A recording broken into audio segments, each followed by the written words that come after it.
How to ask a question, tip number 13.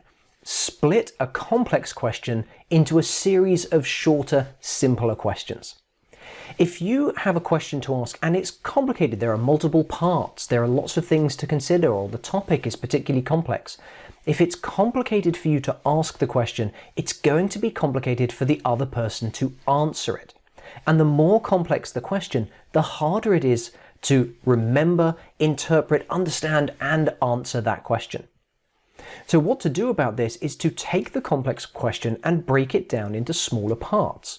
If you don't do this, you might not get the answer that you need. You might only get part of the answer, or the person that you're asking may not even understand the question in the first place. So how do you do this? How do you break down a complex question into multiple parts? Well, the first thing is you need to think about what are the separate questions that make up your broader question.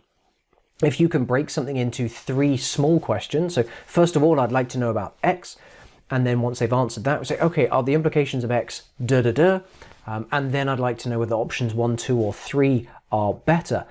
Break into those 3 questions and start by saying, I have 3 questions, I've got 3 questions on this one topic. And so I'm going to ask this question first. Ask the question, get the answer. Then ask the second question, get the answer, ask the third question, and get the answer. By breaking your complex question down into small pieces, you're going to help organize your own thoughts, but you're also going to help the other person understand the questions and answer them, thereby giving you the information that you need.